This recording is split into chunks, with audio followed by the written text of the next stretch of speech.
अच्छा देखिए, आप हमारा जो अगला टॉपिक की हेडिंग डाल लें आप, स्टोइकियोमेट्री। क्या इसका प्रोनाउंसिएशन है? स्टोइकियोमेट्री। देखिए स्टोइकियोमेट्री असल में ये ब्रांच ऑफ केमिस्ट्री है, और इस ब्रांच ऑफ केमिस्ट्री में हम क्वांटिटेटिव रिलेशनशिप पढ़ते हैं रिएक्टेंट्स और प्रोडक्ट्स के दरमियान। हम जानते हैं जब कोई केमिकल रिएक्शन होता है तो केमिकल रिएक्शन जिन चीज़ों के दरमियान होता है, जिन कंपाउंड्स के दरमियान होता है, उन्हें रिएक्टेंट्स कहते हैं। और जब वो केमिकली कंबाइन होते हैं या केमिकल रिएक्शन टेक्स प्लेस होता है तो उसके नतीजे में नए बॉन्ड्स बनते हैं, पुराने बॉन्ड टूटते हैं, नए बॉन्ड्स बनते हैं। जो नई चीज़ बनती है उसको प्रोडक्ट कहा जाता है। क्या? प्रोडक्ट। यानी होता ये है कि रिएक्टेंट्स आपस में केमिकली रिएक्ट करके प्रोडक्ट्स बनाते हैं। क्या बनाते हैं? बोलिए, प्रोडक्ट्स। अब रिएक्टेंट्स और प्रोडक्ट्स के दरमियान जो क्वांटिटेटिव रिलेशनशिप है उसकी स्टडी का नाम स्टोइकियोमेट्री है। क्या? यानी इन दोनों के दरमियान, रिएक्टेंट्स और प्रोडक्ट्स के दरमियान रिलेशनशिप स्टडी, आपस में इनका क्या ताल्लुक़ है, वो भी हम देखेंगे आगे चल के। हर बात का जवाब आगे चल के आता चला जाएगा। Is that clear? उसका नाम स्टोइकियोमेट्री है। यानी रिएक्टेंट्स के कितना मास था, उसके नतीजे में प्रोडक्ट का कितना मास बना, रिएक्टेंट के कितने वॉल्यूम, कितने मोल से उसके नतीजे में प्रोडक्ट के कितने मोल बने, रिएक्टेंट का कितना वॉल्यूम था, उसके नतीजे में प्रोडक्ट का कितना वॉल्यूम बना। इस डेट के लिए तो ये एक रिलेशनशिप होगी। डेफिनेशन लिखिए, the branch of, it is the branch of chemistry, it is the branch of chemistry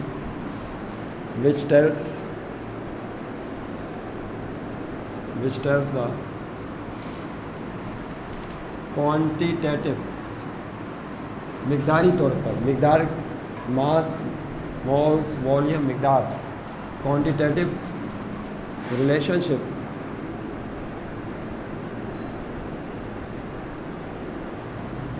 between reactants and products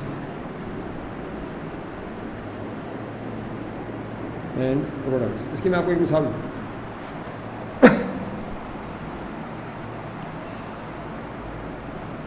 आपने कैल्शियम कार्बोनेट का नाम सुना होगा। Calcium carbonate CaCO3, that is calcium carbonate. जब इसको हीट किया जाता है, गर्म किया जाता है कैल्शियम कार्बोनेट को, तो ये डीकम्पोज हो जाता है। इसमें 3 एलिमेंट्स है, कैल्शियम है, कार्बन है और ऑक्सीजन है। तो जब इसको हीट किया जाता है तो डीकम्पोज हो जाता है। किसमें? ये 2 कंपाउंड्स में, एक CaO कैल्शियम ऑक्साइड में और दूसरा कार्बन डाइऑक्साइड गैस में, ये डीकम्पोज हो जाता है। तो अगर मैं आपसे पूछूं बताइए प्रोडक्ट क्या है, तो आप फ़ौरन बोलेंगे सर ये कैल्शियम कार्बोनेट प्रोडक्ट है। हाँ, रिएक्टेंट क्या है, तो आप क्या कहेंगे? ये रिएक्टेंट। और एरो का मतलब ये होता है कि किसी भी केमिकल रिएक्शन का नतीजा क्या रहा, क्या प्रोडक्ट बनी। तो एरो के बाद जो प्रोडक्ट बनेगी केमिकल रिएक्शन के नतीजे में, वो लिखते हैं। तो कैल्शियम ऑक्साइड बनता है और क्या बनता है? कार्बन डाइऑक्साइड गैस बनती है। ये 2 तरह के कंपाउंड यहाँ पर बनते हैं। तो आपने देखा कैल्शियम कार्बोनेट किस तरह केमिकली रिएक्ट हुआ, या हीट दी गई इसको, हीट के नतीजे में किस तरह के कंपाउंड टूट के बन गए। तो this is a chemical equation. इसको क्या कहा गया है? Chemical equation. बाद में ये बैलेंस नहीं होती। 9th क्लास की केमिस्ट्री में हमने बैलेंस करना सीखा है, यानी दोनों तरफ एटम्स की तादाद सेम होनी चाहिए। तो वो बैलेंस करना भी हमें आता है। अगर कहीं भूल गए तो उसको दोबारा रिवाइज कर लेंगे। तो बैलेंस केमिकल इक्वेशन का होना ज़रूरी है। इस इक्वेशन से ये भी पता चलता है कि इसके कितने मोल्स हैं, उसके ज़रिए इसके कितने मोल पैदा हुए, इसके कितने मोल पैदा हुए। मिसाल के ऊपर यहाँ इसके साथ कोएफिशिएंट कुछ भी नहीं तो क्या मानेंगे? 1। इसका भी 1 और यहाँ भी 1। इसका मतलब ये होगा कि 1 मोल ऑफ कैल्शियम कार्बोनेट जब डीकम्पोज होता है तो 1 मोल ऑफ कैल्शियम ऑक्साइड बनता है और 1 मोल ऑफ, इसको यूँ भी कह सकते हैं, इस तरह से भी कह सकते हैं। अगर इसको हम कोएफिशिएंट को वॉल्यूम का नाम दे दें कि 1 volume of calcium carbonate, volume कहते हैं ना घेरी हुई जगह, 1 वॉल्यूम ऑफ कैल्शियम कार्बोनेट जब डीकम्पोज होता है तो 1 वॉल्यूम ऑफ कैल्शियम ऑक्साइड पैदा होता है और 1 volume of carbon dioxide gas पैदा होता है। यानी हम देखिए किस तरह से रिलेशनशिप बन रहे हैं आपस में। तो याद रखिएगा 3 तरह के रिलेशनशिप्स होते हैं। एक होता है प्रोडक्ट, रिएक्टेंट और प्रोडक्ट के दरमियान मास रिलेशनशिप, कि इसके कितने मास से इसका कितना मास पैदा हुआ। एक होता है मास वॉल्यूम रिलेशनशिप, कि इसके कितने मास से इसका कितना वॉल्यूम पैदा हुआ। और एक होता है वॉल्यूम रिलेशनशिप, कि रिएक्टेंट के कितने वॉल्यूम से प्रोडक्ट का कितना वॉल्यूम पैदा हुआ। तो 3 तरह के रिलेशनशिप हम स्टोइकियोमेट्री में डिस्कस करते हैं। Is that clear? लेकिन उससे पहले कि हम इन सबको डिस्कस करें, सबसे पहले आप इसके अजम्पशन लिखें। यानी ये जो स्टैचोमेट्री की इमारत है 3 बुनियादी तस्वुरात पर कायम है। हेडिंग डालें, वो कौन कौन से हैं? अजम्पशन, क्या हेडिंग होगी बोलिए जी। इसका जो पहला पॉइंट है अजम्पशंस, नोट कर लें please. The reaction has gone to completion. पहला अजम्पशन यानी पहला रूल इसका ये, the reaction goes to completion, ये पहला इसका पॉइंट है। दूसरा point, there must be no side reaction. There must be no side reaction.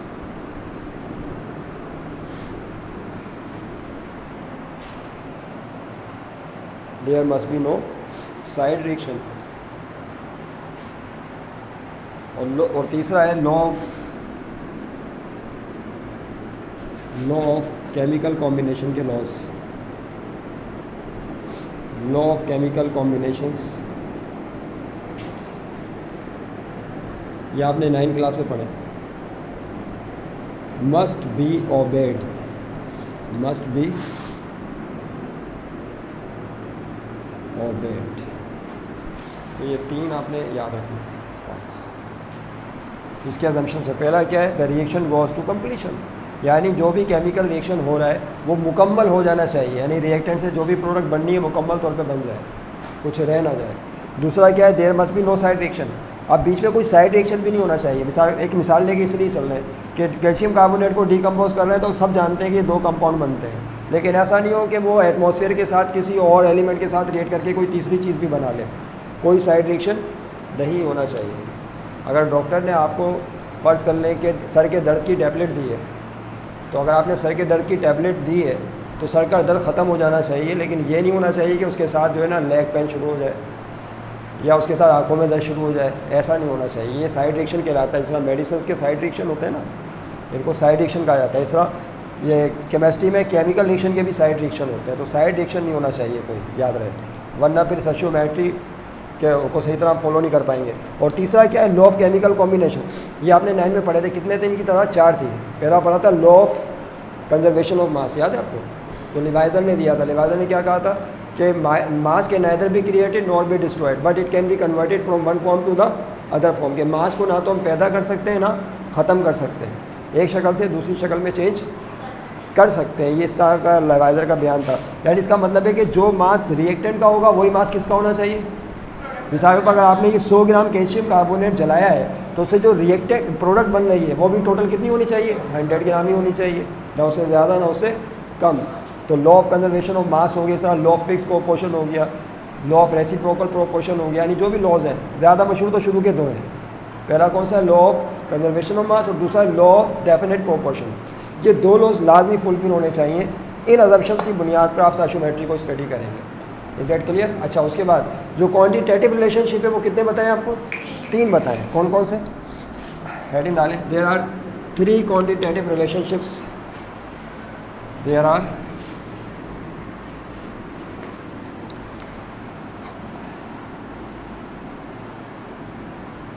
3 quantitative relationships in stoichiometry. Number 1, mass relationship.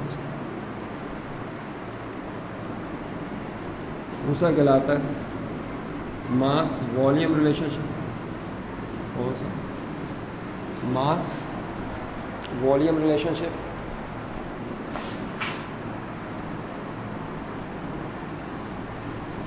और number 3 volume relationship. Volume relationship. 3 तरह के relationships स्टोइचोमेट्री में हम स्टडी करते हैं। Mass volume. इसको अभी हमने डिस्कस कर लिया आपसे, ये किस तरह से होता है।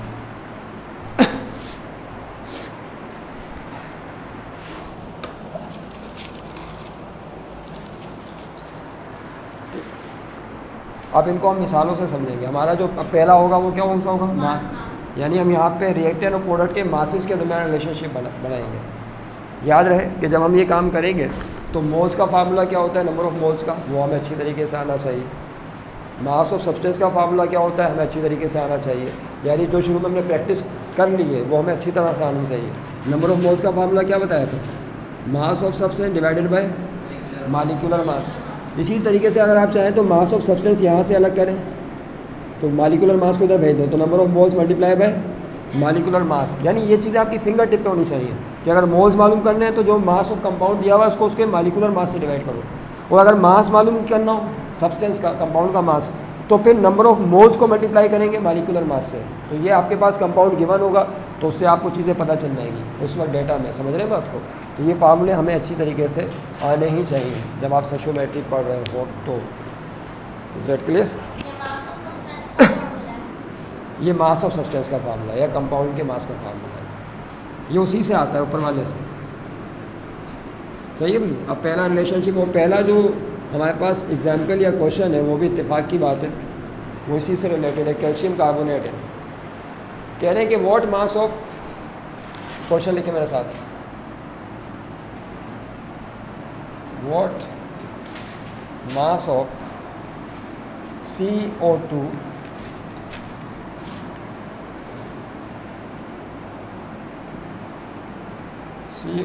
and CaO would be obtained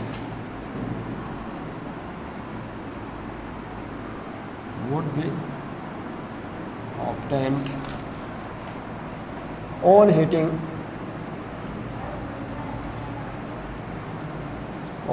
25 gram of calcium carbonate CaCO3। क्या आ रहा है?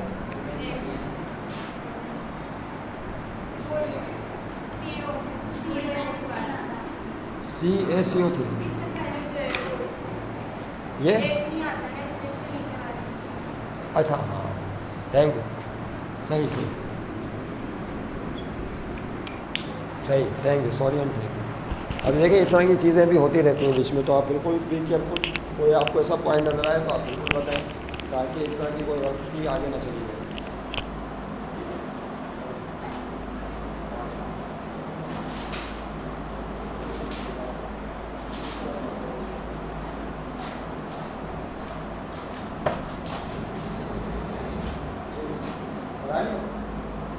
इसका डेटा बना सकते हैं आप? क्या डेटा बोलिए, डेटा बना के दिखाएंगे।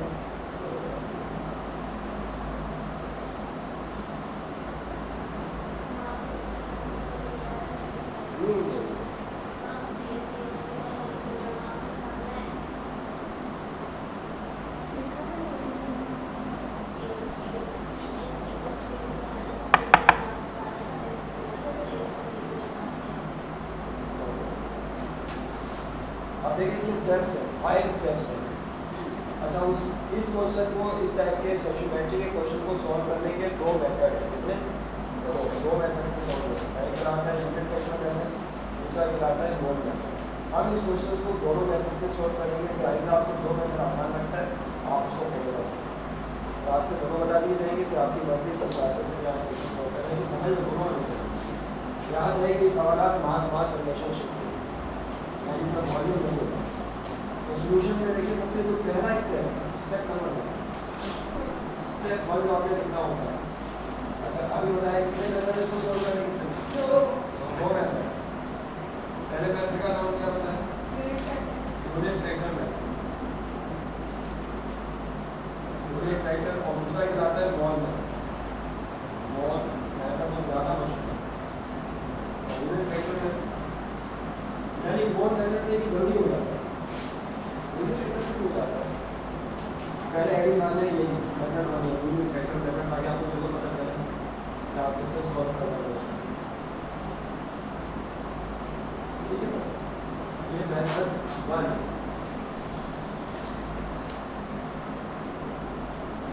पहला मेथड लेकिन इसको करेंगे किस मेथड में? अब चाहे मेथड ये वाला हो या दूसरा हो, 5 स्टेप। सबसे पहला स्टेप क्वेश्चन सॉल्व करने का मेरे साथ साथ लिखना भी है और समझना भी बहुत ही आसान सवाल है। सो इजी क्वेश्चन, यानी आप इनको इंजॉय करते हैं क्वेश्चन, बस शर्त है कि आपको बेसिक रूल्स और फॉर्मूले आते हैं, जिसके हमें पहले प्रैक्टिस कर लीजिए। मैं कि हमें आते हैं प्रैक्टिस हमारे पास है, तो गार्डों का कौन सा करना पता है, बोर्ड का कौन सा करना पता है, कोई परेशानी नहीं। वो भी स्टेप नंबर 1, पहला स्टेप है जब कोई केमिकल रिएक्शन होता है तो हर केमिकल रिएक्शन की इक्वेशन होती है, इसे क्या कहते हैं, केमिकल। अबे सबसे पहले बैलेंस्ड केमिकल इक्वेशन होती है, क्या लिखनी, सबसे पहला स्टेप इस रिएक्शन की बैलेंस्ड केमिकल इक्वेशन।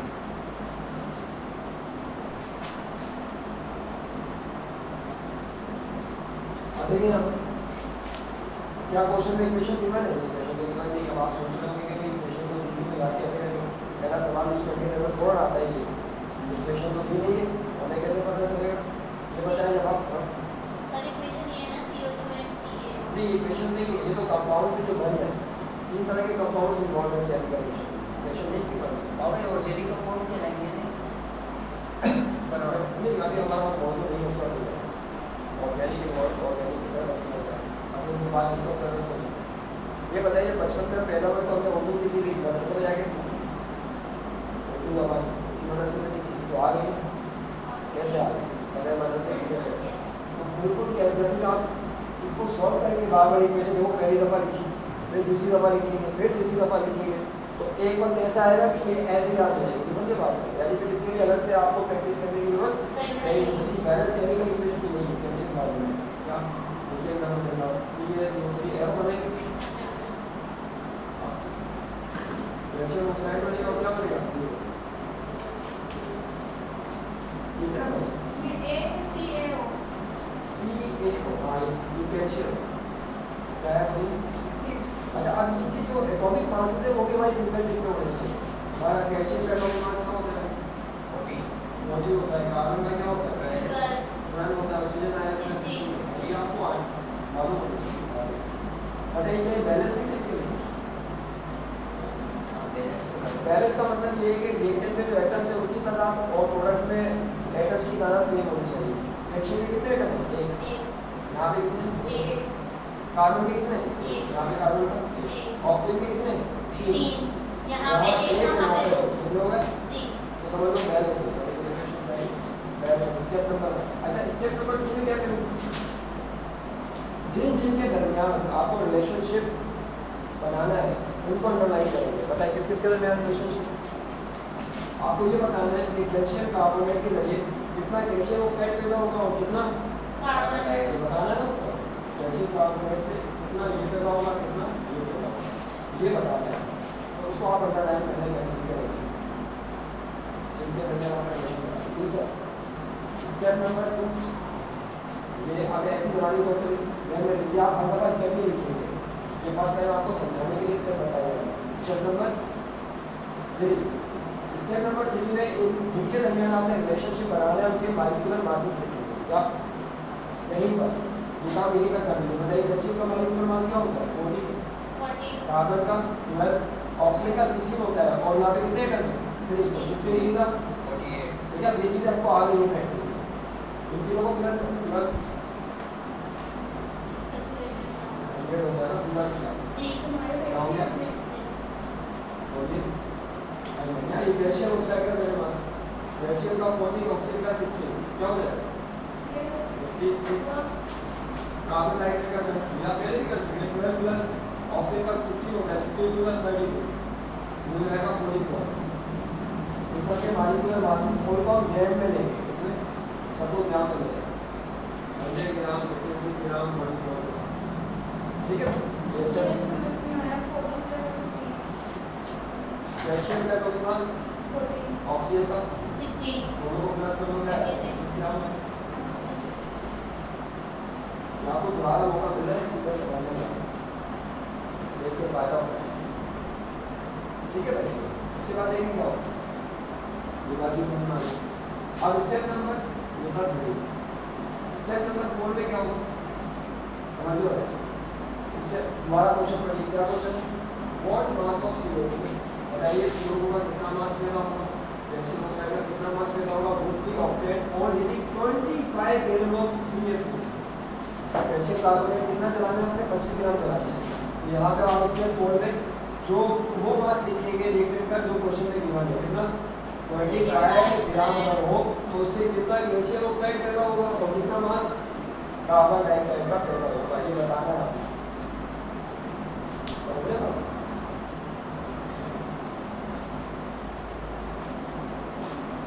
कितने स्टेप होगा, पहले से क्या करेंगे बताइए। पहले रिएक्शन करेंगे, दूसरे में जो हमें मालूम चले डलाइन करेंगे, तीसरे स्टेप में मॉलिक्यूलर मासेस, लेकिन उनके लिखेंगे जिनके दरमियान रिलेशनशिप बनाएंगे।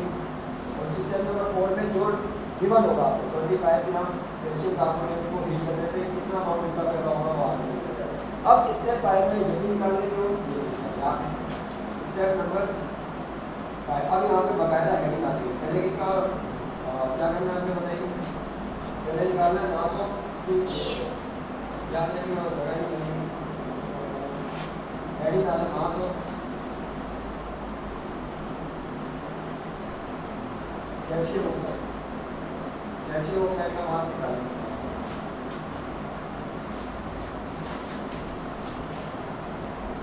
अब तवज्जो है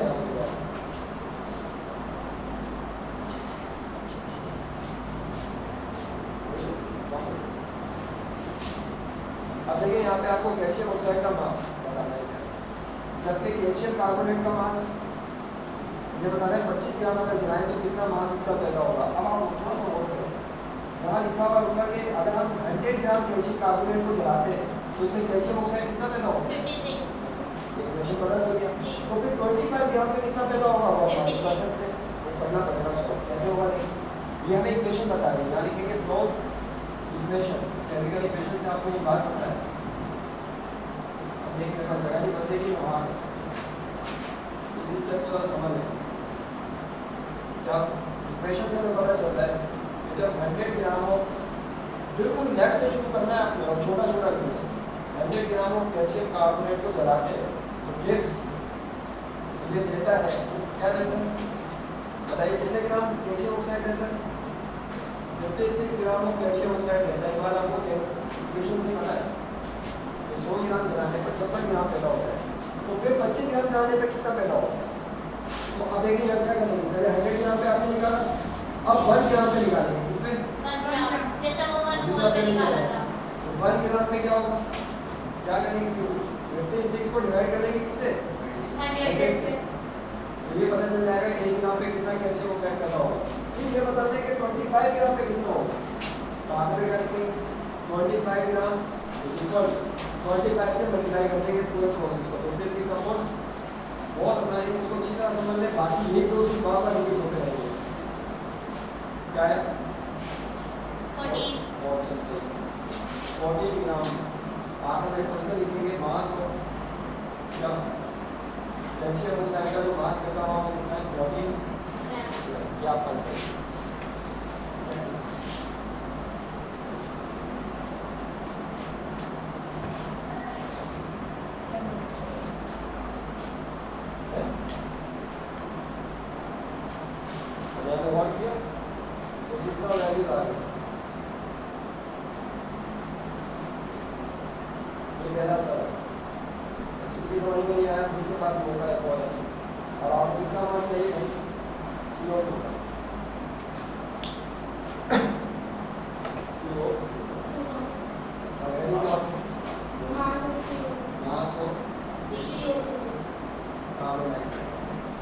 आप बता सकते हैं कौन बताएगा आपको से आप पता क्या करेंगे सर हम फ्रॉम इक्वेशन पे जाएंगे, from equation 100 gram of calcium carbonate से कितना पैदा होगा 44 ग्राम पैदा होगा। तो 1 पे चेक करेंगे उसके बाद फिर 25 से करेंगे वो हिस्सा।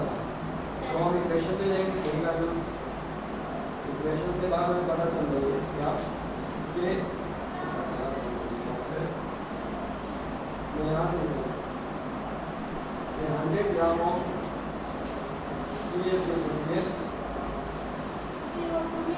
नहीं कैल्शियम कार्बोनेट को जला रहे ना, उसको जलाने पर दो चीज़ें पैदा होगी, एक पैदा होगी, पानी पैदा होगी। तो 44 ग्राम CO2 आता है, ये तो यहाँ लिखिए 14 पॉइंट यहाँ CO2